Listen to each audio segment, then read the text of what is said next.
Good morning students. BSc first year 3D का topic है हमारे पास। सांकों पर स्थित दो बिंदुओं को मिलाने वाली जीवा का ध्रुवीय समीकरण। तो भाई हमने पीछे पढ़ा था सांकों का ध्रुवीय समीकरण और हम निकालना है कि दो बिंदुओं को मिलाने वाली जीवा का ध्रुवीय समीकरण। तो भाई सबसे पहले हम डायग्राम देखते हैं। ये क्या है भाई? नियता का समीकरण। ये होते हैं हमारे पास नियता। उसके बाद ये है अपने पास फॉर्मूला का अक्ष। ठीक है, इस पर जो इसकी नाभि जो होती है उसका सांकों का कहलाता है केंद्र। ठीक है, ध्रुव। एक बिंदु P है हमारे पास और एक बिंदु Q है।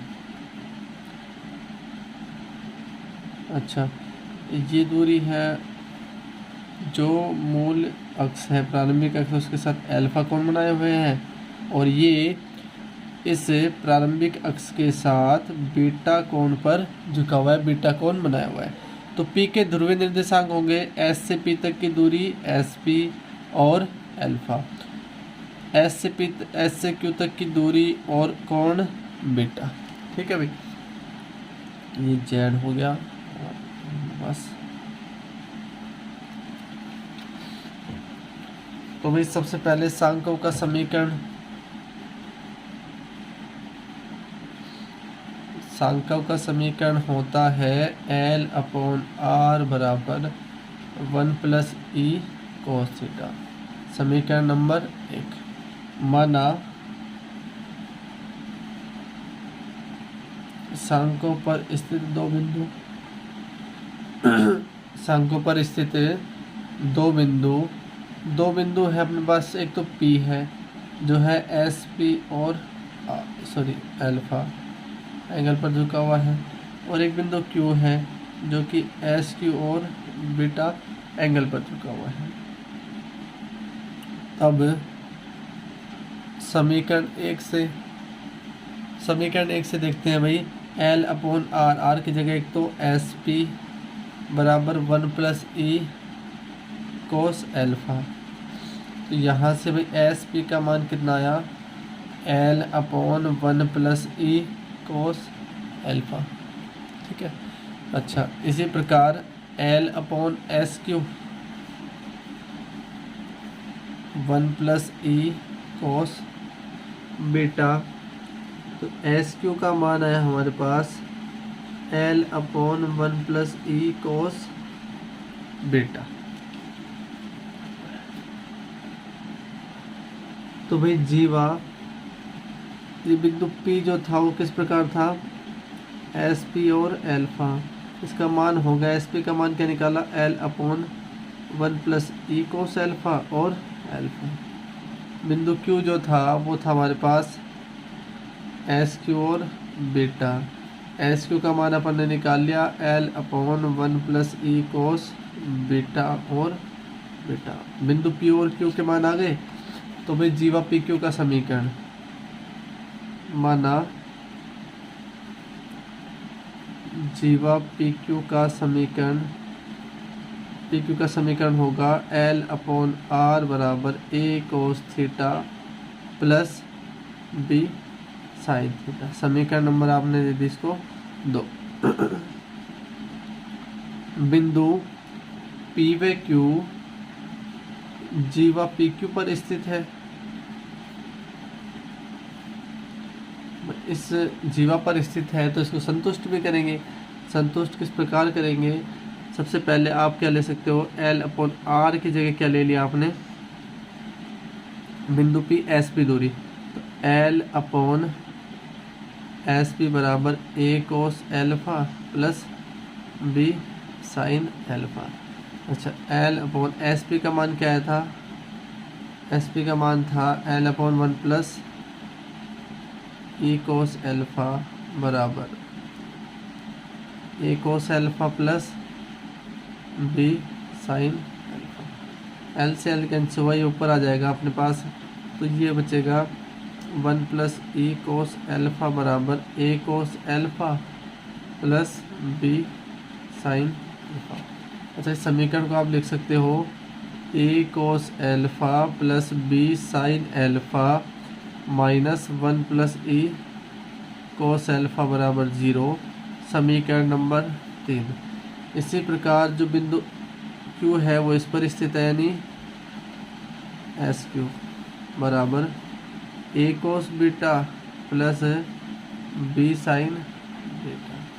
अच्छा, इसका मान रखा एल, एस क्यू का मान L upon 1 plus E cos beta बराबर A cos beta plus B sine beta. L से L कैंसिल हुआ, तो यहाँ बचेगा अपने पास क्या, 1 प्लस ई कोस बीटा ऊपर चला जाएगा, A cos beta plus B sine beta. तो लिखा भाई A cos beta plus B sine beta minus 1 plus ई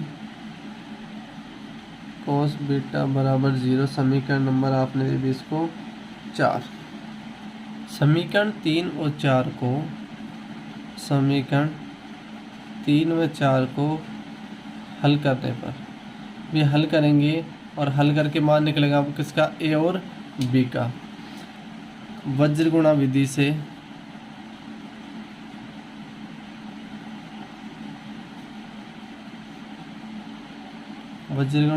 हल करते हैं इसको, ये निकलेगा अपने पास ए upon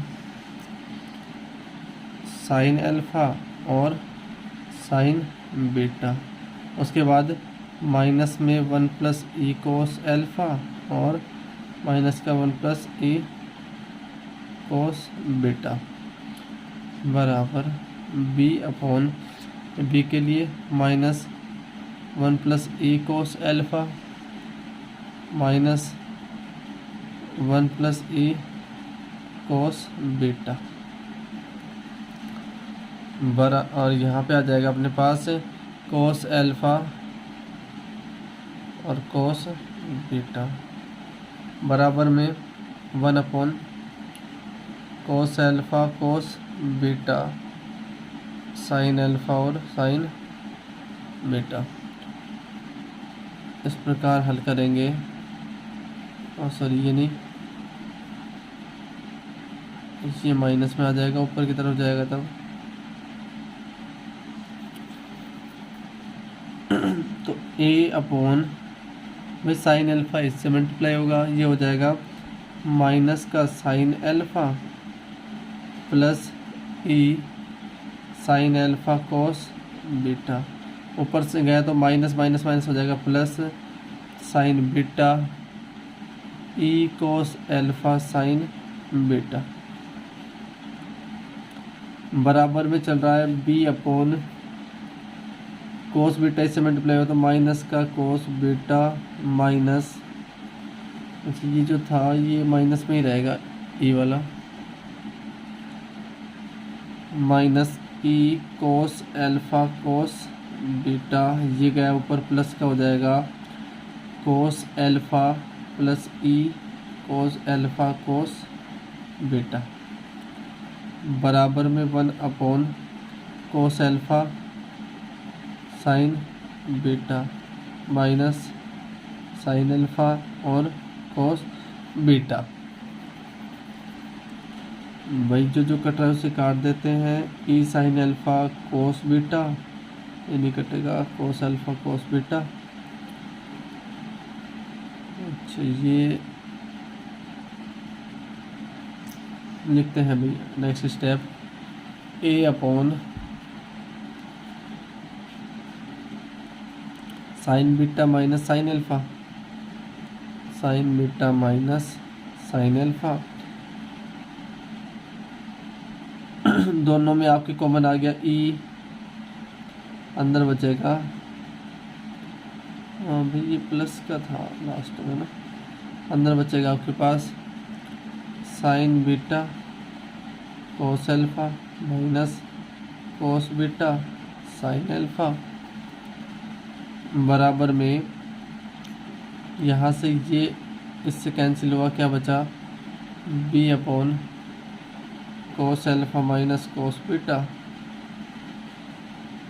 cos A sine B minus sine A cos B, यानी sine A cos B cos sine A cos B cos A sine B, तो ये होता है साइन ए माइनस बी, यानी बीटा माइनस एल्फा। फॉर्मूला होता है trigonometry का। उसी प्रकार sine A cos B minus cos A और sine B, sine A minus B तो ए अपॉन, यहाँ पे आ गया अपने पास क्या, sine beta minus sine alpha plus E sine beta minus alpha बराबर B upon cos alpha minus cos beta 1 upon sine beta minus alpha. अलग अलग एक फर्स्ट और थर्ड को लेते हैं और सेकंड और थर्ड को। फर्स्ट और थर्ड को लेने पर ए बराबर आएगा, ये उधर गुणा होगा फर्स्ट और थर्ड के लिए, sine beta minus sine alpha plus E sine beta minus alpha upon sine beta minus alpha. अलग अलग भाग दिया आपने, sine beta minus sine alpha upon sine beta minus alpha plus क्या बचा आपके पास ई साइन ए और sine C minus sine D का फॉर्मूला लगाएंगे, 2 cos C plus D by 2 into sine C minus D by 2, ऐसा होता है।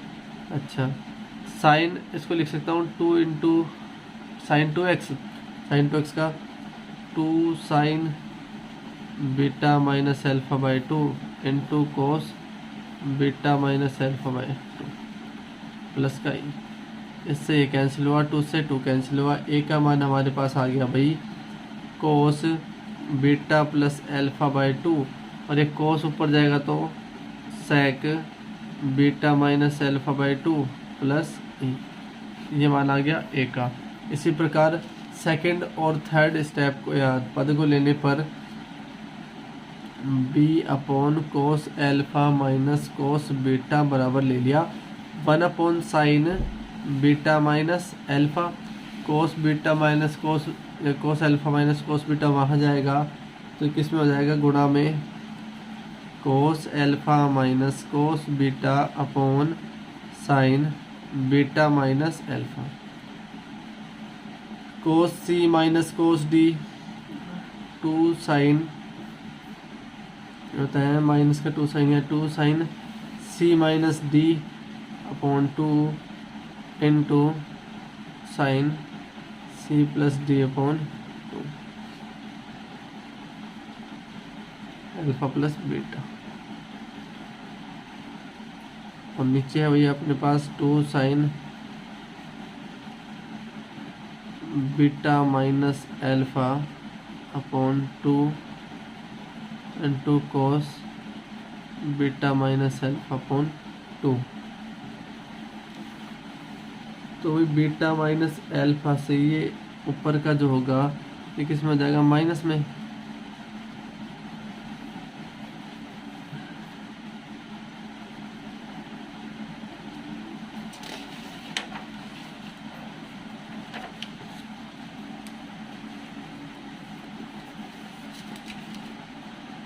तो भी हमारे पास मान बचा किसका, बी का, क्या काटा हमने, साइन बीटा माइनस एल्फा से ये कट जाएगा भाई क्या, बीटा माइनस एल्फा, जबकि माइनस आ जाएगा बाहर हमारे पास, ठीक है, माइनस बाहर आ जाएगा तो ये माइनस में आ जाएगा। तो बचा क्या अपने पास, 2 से 2 कैंसिल हुआ, माइनस का sine alpha plus beta by 2 minus का साइन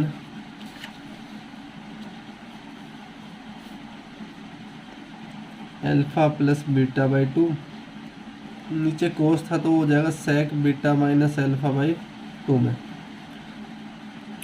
समीकरण नंबर 2 में ए व बी का मान रखने पर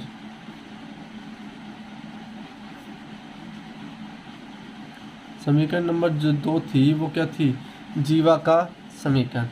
तो जीवा का समीकरण L अपॉन R बराबर ए का मान रखा cos beta plus alpha by 2 sec beta minus alpha by 2 plus E और कोस थीटा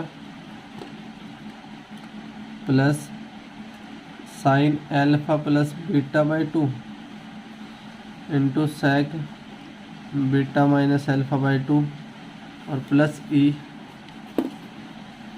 इसमें नहीं आएगा plus E into sine theta upon R. पूरे में कॉमन क्या आ रहा है भाई, एक तो ई कोस थीटा तो अलग टर्म्स है, ई कोस थीटा तो रख दिया एज इट इज़, प्लस अब बाकी बच गई दोनों टर्म में sec beta minus alpha by 2 common आ गया और अंदर बच गया अपने पास क्या, cos beta plus alpha by 2 into cos theta, और ये जो था ना माइनस में था, minus sine beta plus alpha by 2 into sine theta,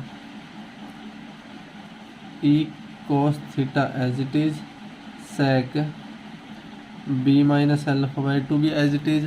तो भाई cos A cos B minus sine A sine B, cos A cos B minus sine A और साइन बी, तो ये होता है अपने पास cos A minus B beta plus alpha by,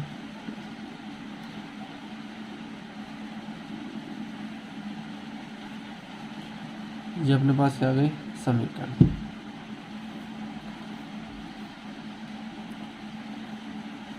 अब इसकी कुछ कंडीशन थी, विशेष स्थिति, उन स्थितियों में सवाल निकालते हैं। जैसे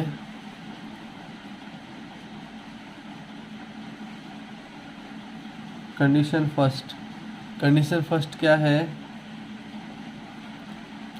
सांकों के किसी बिंदु पर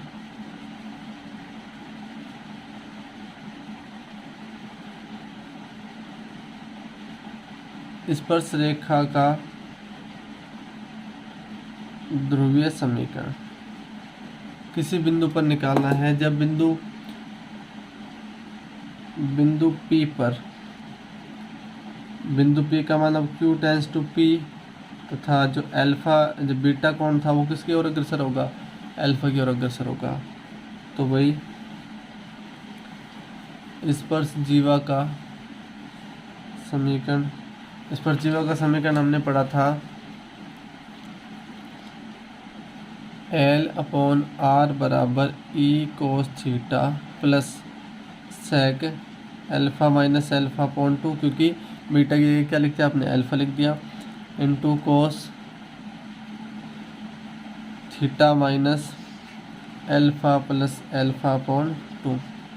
L/R बराबर E cos theta plus 1 dot कोस theta minus 2 alpha upon alpha क्या हो जाएगा, 2 अल्फा अपॉन 2, ये कट जाएगा, 2 से 2 क्या बचेगा अल्फा। तो ये अपने पास मान आ गया L/R बराबर E cos theta plus cos theta minus alpha.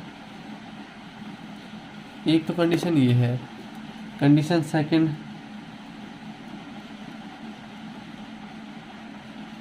दूसरी कंडीशन बनती है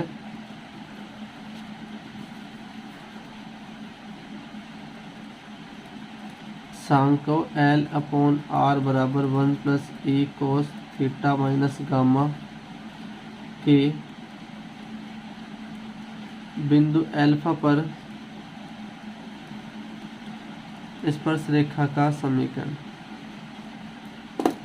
तो वही स्पर्श रेखा का समीकरण होगा L/R बराबर E cos theta minus gamma plus cos theta minus alpha. ठीक है, किसी बिंदु अल्फा पर। इस प्रकार से क्या निकालेंगे, स्पर्श रेखा की दो बिंदुओं को मिलाने वाली जीवा का ध्रुवीय समीकरण। तो नेक्स्ट क्वेश्चन देखते हैं हम। सांको L/R बराबर 1 प्लस E कोस थीटा के अनंत स्पर्शी का समीकरण ज्ञात करो। तो भी इसका अनंत स्पर्शी का समीकरण निकालेंगे। सांको का समीकरण एल अपॉन आर बराबर 1 प्लस कोस थीटा। समीकरण नंबर 1, माना सांकव 1 पर स्थित बिंदु ई कोस थीटा पी जो है R1 और अल्फा है, तब भाई सांकव का समीकरण L अपॉन R1 बराबर 1 प्लस ई कोस अल्फा। समीकरण नंबर 2,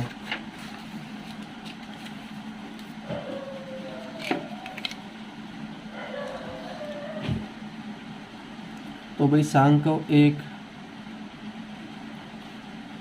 के बिंदु P जो कि R और अल्फा है पर स्पर्श रेखा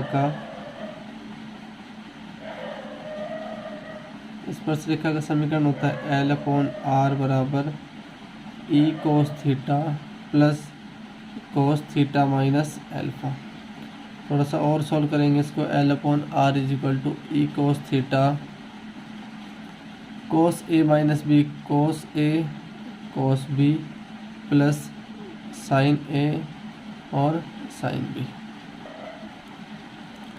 तो भी हमारे पास आया L अपॉन R, इन दोनों में कोस थीटा कॉमन आ गया तो हम लिख सकते हैं E plus cos alpha into cos theta plus sine theta under root 1 minus cos square alpha.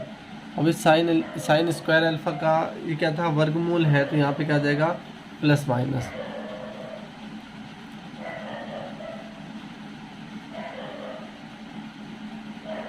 अनंत स्पर्शी हेतु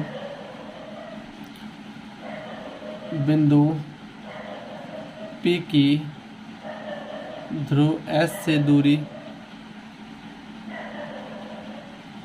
R1 जो है वो क्या है, अनंत स्पर्शी अनंत बिंदु पर स्पर्श रेखा का समीकरण होता है। तो अनंत दूरी हो गई, तब समीकरण नंबर 2 से पिछला जो समीकरण था वो हमारा क्या था, L अपॉन R1 जो थी 1 plus E cos theta, L upon infinite is equal to 1 plus E cos alpha, ये हो जाएगा 0, 1 प्लस ई कोस अल्फा, और यहाँ से आपने कोस अल्फा का मान निकाला -1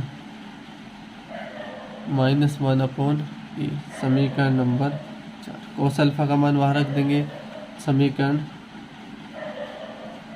3 व 4 से क्या मिला, L upon R is equal to E minus 1 upon E cos theta plus minus sine theta under root 1 minus 1 upon E square. थोड़ा सा और सॉल्व करते हैं इसको। ये हो जाएगा L अपॉन R बराबर A square minus 1 upon E cos theta plus minus sine theta under root E square minus 1, और ये अंडर रूट से बाहर लिया तो अपन ने क्या आ गया ई जो है दोनों में से कॉमन लेके उधर भेज दिया। ई एल अपॉन आर बराबर E square minus 1 cos theta plus minus under root E square minus 1 और साइन थीटा। ये है भाई अनंत स्पर्शी का समीकरण। इस प्रकार से क्वेश्चन सॉल्व करेंगे जो कि इम्पोर्टेंट क्वेश्चन है।